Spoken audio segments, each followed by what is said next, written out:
Welcome to my kitchen. I'm Chef Gail Sokol, and today we're going to be making chewy almond macaroon horseshoes, and they are delectable and delicious.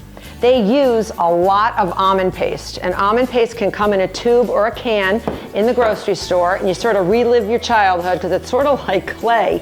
It feels like Play-Doh. And what I want you to do is put 2 8-ounce packages.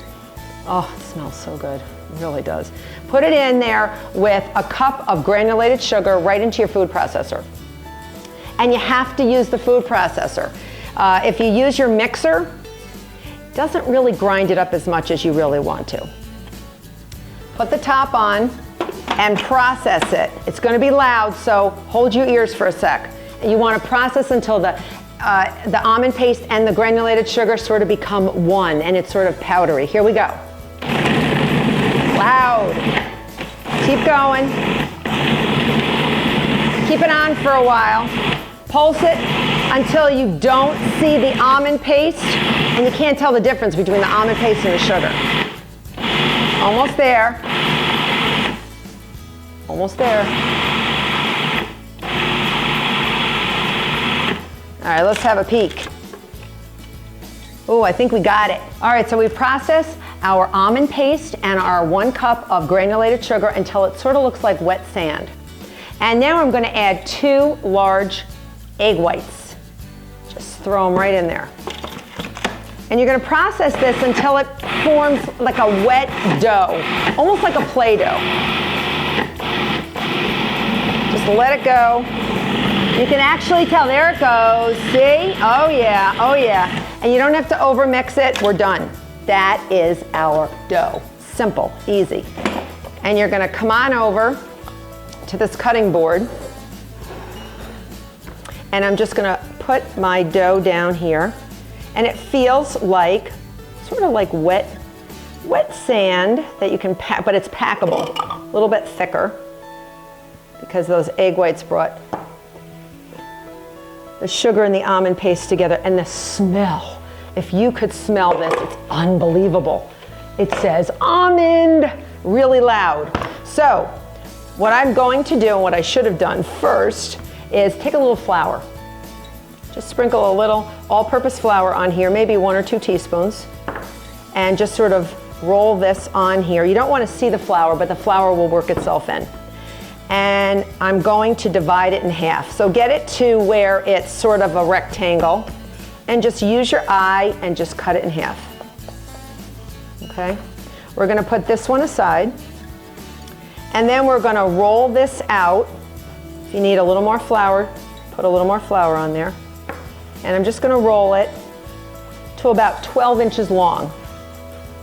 And you don't have to measure it, don't go crazy, but about this long. About 12 inches long. And then you want to cut it into 10 pieces.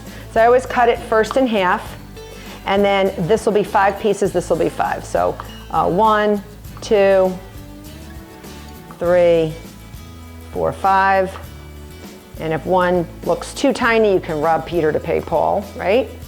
You know what I'm talking about, not so bad. 5 pieces again, 1, 2, 3, 4, 5. And now we have lots of fun. Now I have some sliced almonds, and don't toast them because they're going to get toasty in the oven, and you're going to crush them in your hands. Just crush them. Think about somebody you're angry at and crush, and it doesn't have to be finely crushed, but just coarsely crush them. Coarsely crush them, and that's all you want to do. You have 2 sheet pans ready, and I have my oven preheated to 375. All right, so we take one of the pieces and roll it with your hand to about 5 inches long. And it will be slightly sticky, and that's good because you want it to stick to your beautiful crushed almonds. And you're just gonna press them in there on all sides. And then you're gonna bring them to a sheet pan that's been lined with parchment paper and put them down. And if you see some of the almonds haven't stuck, just stick them on, make them stick. Show them who's boss. Make them stick, all right? Go to your next piece and continue rolling, 5 inches.